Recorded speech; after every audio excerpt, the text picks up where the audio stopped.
হামলার তীব্রতা বাড়াচ্ছে রাশিয়া। শান্তি পরিকল্পনায় অনিশ্চয়তা। ভেনেজুয়েলায় ফ্লাইট সমস্যা। আকাশপথে সতর্কতা। জাপান চীন সংঘাত। সামরিক হুমকি বৃদ্ধি। সুপ্রিয় দর্শক, বিশ্ব সংযোগে আপনাদের স্বাগতম। কেমন আছেন আপনারা? নিশ্চয়ই ভালো, আমরাও ভালো আছি। আপনাদের সঙ্গে রয়েছে আমি কাজল হায়দার, আর আমার সঙ্গে রয়েছেন সিনিয়র সাংবাদিক আক্তার হোসেন। আক্তার ভাই, আমাদের বিশ্ব সংযোগে দর্শক এবং আমার পক্ষ থেকে আপনাকে স্বাগত জানাচ্ছি। আপনাদেরকে স্বাগত।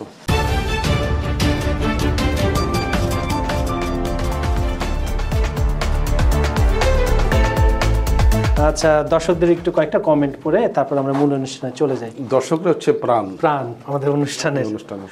এমডি বাবু নামে আমাদের প্রথম দর্শক লিখছেন, আজকের কথাবার্তা অনেক সুন্দর লাগতেছে, প্রাণের মধ্যে একটি আলোচনার বিষয়গুলো গুরুত্বপূর্ণ। গতকাল একটা টক শো করেছিলাম আমরা, সেটার ধন্যবাদ আপনাকে। মোহাম্মদ রহমান উনি বলছেন, চীন এই খেলা অন্যতম খেলোয়াড়, এমনকি বিশ্ব রাজনীতির অন্যতম আম্পায়ার। চীন আসলেই এখন নেক্সট পরাশক্তি ভাবা হচ্ছে, আমেরিকার জন্য সবচেয়ে বড় চ্যালেঞ্জ। না, তা তো অবশ্যই, তো একটা অন্যতম পরাশক্তি হিসেবে বিশ্বে আবির্ভাব করছে, বিশেষ করে ইকোনমির দিক থেকে। যুক্তরাষ্ট্র সেটিকে আবার হুমকি হিসেবে দেখছে। আহাদ নীর নামে আমাদের এক দর্শক লিখছেন, ধন্যবাদ আপনাদের সুন্দর আলোচনার জন্য। আমি আপনার মতামতে সম্পূর্ণ একমত পোষণ করছি। সাংবাদিক আহাদ নীল সিলেট জেলা থেকে খুবই গুরুত্বপূর্ণ বিষয় নিয়ে আলোচনা করতে পেরেছেন। ধন্যবাদ আপনাকে উৎসাহিত করার জন্য। আপনাকে ধন্যবাদ ভাই, সঠিক তথ্য আমরা আসলে সবসময় যতটুকু পারি অ্যানালাইসিস হয়তো আমরা আমাদের মধ্যে দিই, কিন্তু তথ্যগুলো তো আমরা রিসার্চ করে এবং বড় বড় যে প্রিন্ট মিডিয়া আছে, অনলাইনে যে মিডিয়াগুলো স্বনামধন্য, সেখান থেকে তথ্যগুলো নিয়ে আপনাদের সঙ্গে উপস্থাপন। ধন্যবাদ আপনাকে। আজকের অনুষ্ঠানের সর্বশেষ দর্শক এমডি মইনুদ্দিন উনি লিখছেন, অসাধারণ উপস্থাপনার জন্য ধন্যবাদ আপনারা সবাইকে। কিন্তু একটা মেসেজ দিচ্ছি, আমাদের বিশ্বসংযোগ আপনারা সারা বিশ্বে ছড়িয়ে দেন। আপনার পাড়া প্রতিবেশী, যেটা আমি বলি, আপনারা কোথা থেকে দেখছেন, কোন গ্রাম এলাকা বিভাগ দেশের বাইরে, নাম ঠিকানা সহ জানান এবং আমাদের অনুষ্ঠানটি সরিয়ে দেন। আমাদের ভিডিওগুলো বেশি বেশি শেয়ার করেন। তাহলে আমরা আজকে ইউক্রেনে প্রথমে যাই। আবার কি আক্তার ভাই, আপনার কাছে মনে হচ্ছে একটা শান্তির নাটক কি আবার রচিত হতে যাচ্ছে? আমরা দেখেছি যে অগস্টে আলাস্কা, তারপরে মাঝখানে তৃতীয় বৈঠক হবে কি হবে না, কিন্তু তারপরে যুদ্ধের তীব্রতা বেড়ে গেল। রাশিয়া এখান থেকে একের পর এক ভূমি দখল, বলেন এখন যুদ্ধগুলোতে দখল শব্দটা ব্যবহার করতেই হবে আপনাকে। রাশিয়াকে যেহেতু চাপিয়ে দেওয়া হয়েছে যুদ্ধটা ন্যাটো সংশ্লিষ্ট বিষয় নিয়ে। আর এরপরে একটা বৈঠক হওয়ার কথা ছিল, ওটা হয়নি। পরে আবার 28 দফা দিল গত শেষে, এই 2-1 দিনের মধ্যে ট্রাম্প দিছে, এবং এটাই ভাবা হচ্ছে এটাতে এক প্রকার জেলেনস্কিকে জোর করেই সিগনেচার করা হচ্ছে। আবার ট্রাম্প আজকে বললাম এখানে অনুষ্ঠান শুরু আগে আপনিও জানেন যে উনি বলছে এই প্রস্তাবনায় শেষ প্রস্তাবনা না। আসলে লোককে তো প্রেডিক্ট করে খুব ঝামেলা। আপনার দৃষ্টিতে এখন কি মনে হচ্ছে, আসলে কি এই ধরেন নভেম্বর ডিসেম্বর থেকে যুদ্ধ কি থেমে যাবে পর্যায়ক্রমে, নাকি এটা আরেকটা খেলার অংশ? না, যুদ্ধ থেমে যাবে কি না মানে সেটা নির্ভর করছে। আপনি জানেন যে যুদ্ধ আসলে লাগে কেন। হ্যাঁ, এটার দুটি ব্যাখ্যা দেওয়া হয়, দুটি কারণ বলা হয় সবসময়। একটি কারণ হচ্ছে রাজনৈতিক, আর একটি কারণ হচ্ছে অর্থনৈতিক। এখন এই দুটি কারণের হিসেব নিকেশ করে যোগ বিয়োগ করে মানে যারা পক্ষভুক্ত এই যুদ্ধের, তারা দেখবে যে অর্থনৈতিক কী লাভ হয়েছে আর রাজনৈতিক কী লাভ হয়েছে, মানে গেইন করতে পেরেছে, জ্ঞান করতে পেরেছে কিনা। এবং সেখানে এই খেলাগুলো খেলে আপনার বড় শক্তিগুলো। আপনি দেখবেন যে আসলে এই মানুষ আসলে সভ্যতা আগে থেকেও এই যুদ্ধ সবসময় লেগেছিল, এবং এসব যুদ্ধের আপনি দেখবেন যে আসলে যে যারা জনগণ কিংবা যারা নাগরিক কিংবা সাধারণ মানুষ, তারাই কিন্তু সবচেয়ে বেশি ভিকটিম থাকে। এখন আপনি তো এর আগেও আপনাদের এই অনুষ্ঠানে আলোচনা হয়েছে ইউক্রেন যুদ্ধ নিয়ে। সেই আপনি জানেন যে যুদ্ধের যে মেন কারণ সেটি ছিল, প্রথম কারণটা ছিল রাজনৈতিক। আপনার সেই যোগদানের বিষয় নিয়ে স্বাভাবিকই এখন যেহেতু যুক্তরাষ্ট্রের সঙ্গে রাশিয়ার একটি তাদের যে সেই স্নায়ু যুদ্ধের পর সোভিয়েত ইউনিয়নের ভাঙন, তারপর রাশিয়াও কিন্তু ভাঙনের পরে কিন্তু রাশিয়া ধীরে ধীরে রাজনীতিতে পুতিনের হাত ধরে আপনি যদি বলতে চান গত 2000 সালের 3 দশক থেকে একটা নব মানে শক্তির উত্থান হচ্ছিল বিশ্বজুড়ে, যেটি যুক্তরাষ্ট্র হুমকি হিসাবে নিয়েছিল। এবং আপনি জানেন যে ইউক্রেন রাশিয়ার একদম একেবারে হ্যাঁ, মানে কোলেই বলা যায়, কোলেই বলা যায়।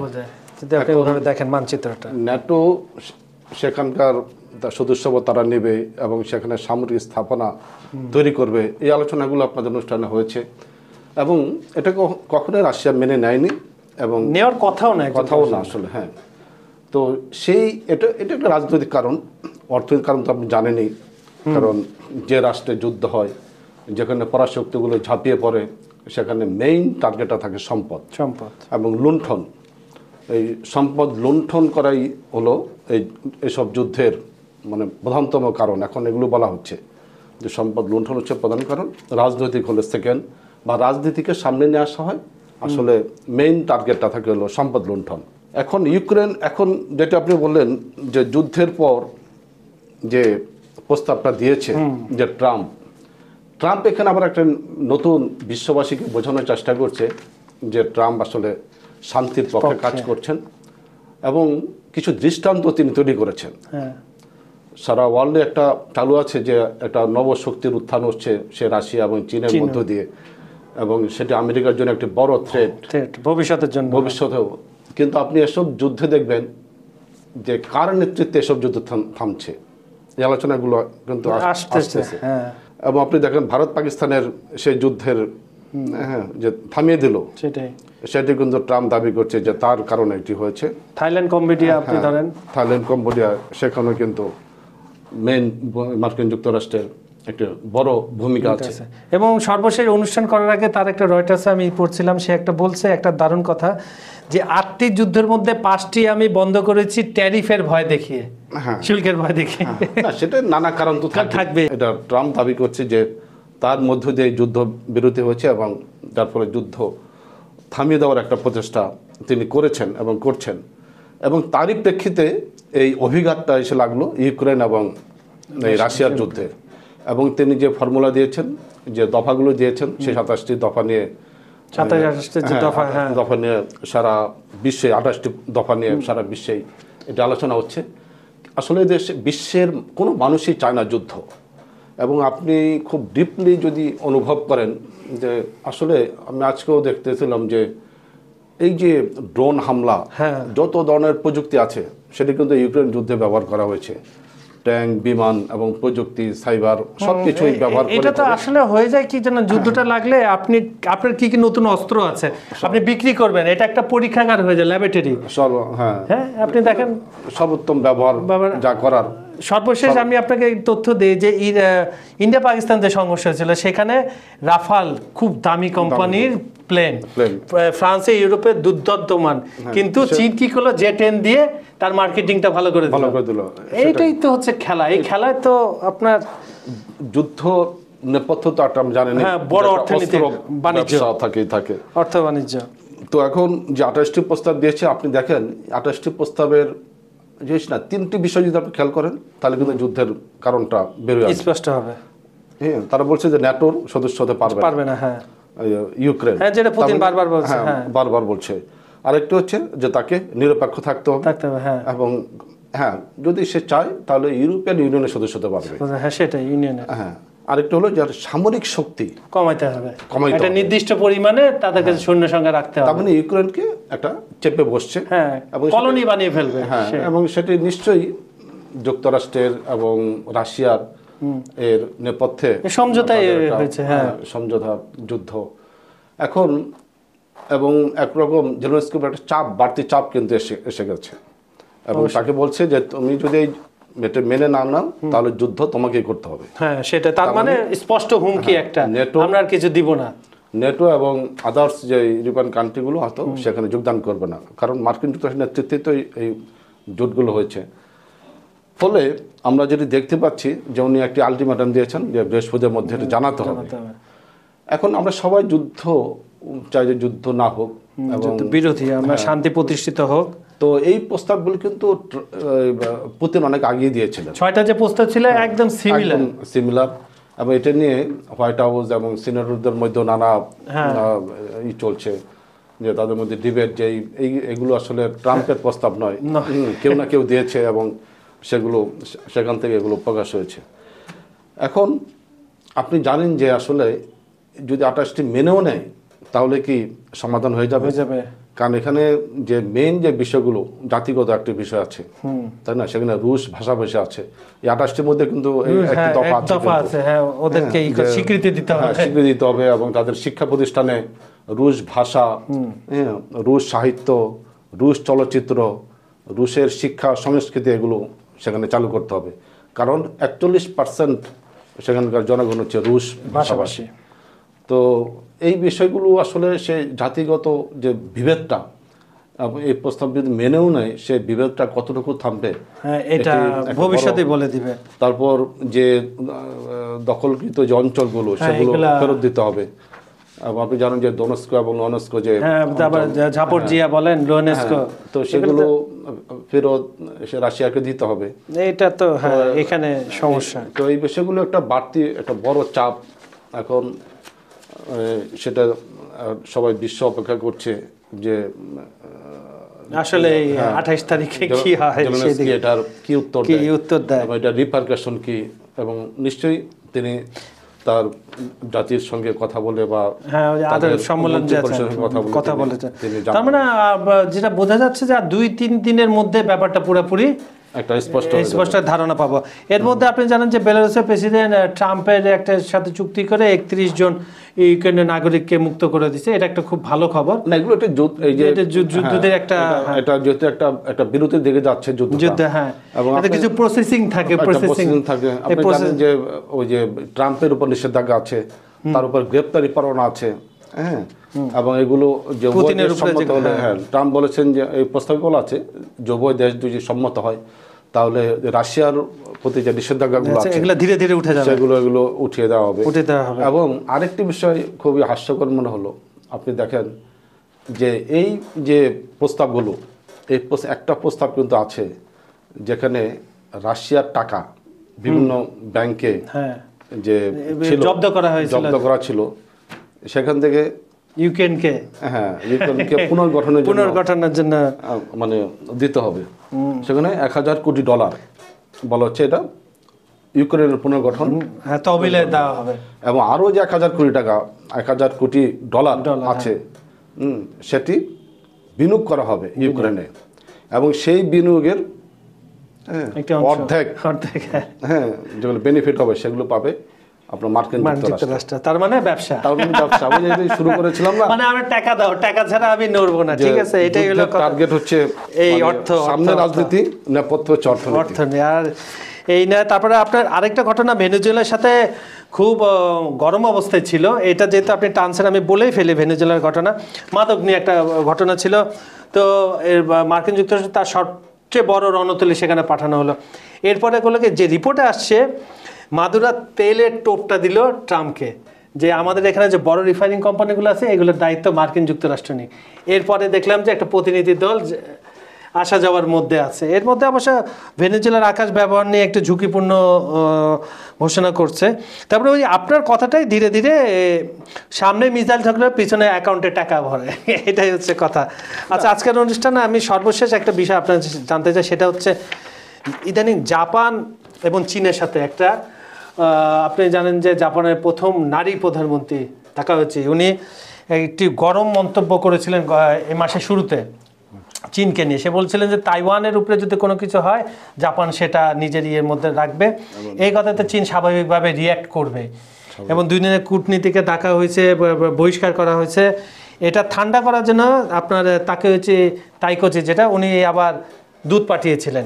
এটা নিয়েই এই সংঘাতটা সৃষ্টি, এখন এটা প্রশমনের দিকে। কারণ আমরা জানি যে বহু বছর ধরে তাইওয়ান এবং চীন নিয়ে সম্পর্ক, এবং তাইওয়ানের পিছনে সেই মার্কিন যুক্তরাষ্ট্র।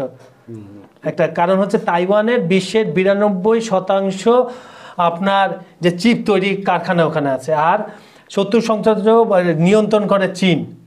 আর এই চিপগুলো ছাড়া, এই রেয়ার আর্থের চিপগুলো ছাড়া আপনার মার্কিন যুক্তরাষ্ট্রে গাড়ি চলবে না, আপনি মোবাইল ফোন যাবেন, আপনি ড্রোন ব্যবহার করতে পারবেন না, স্যাটেলাইট করতে পারবেন না। তাইওয়ান তো একটা বড় ফ্যাক্টর। আমি তাইওয়ানে আসছি, তার আগে আপনি যেটা শুরু করলেন যে ভেনেজুয়েলা, ওইখানে আসলে আপনি জানেন যে ল্যাটিন আমেরিকার যে রাষ্ট্রগুলো, এই রাষ্ট্রগুলো আপনি জানেন যে এর আগের থেকেই তাদের নিজস্ব সংস্কৃতি, নিজস্ব কালচার এবং ইকোনমি, তেল গ্যাস নিয়ে এবং একসময় কিন্তু টোটাল ল্যাটিন আমেরিকার রাষ্ট্রগুলো ছিল, মানে অধিকাংশ রাষ্ট্রগুলো ছিল সমাজতন্ত্র, হ্যাঁ।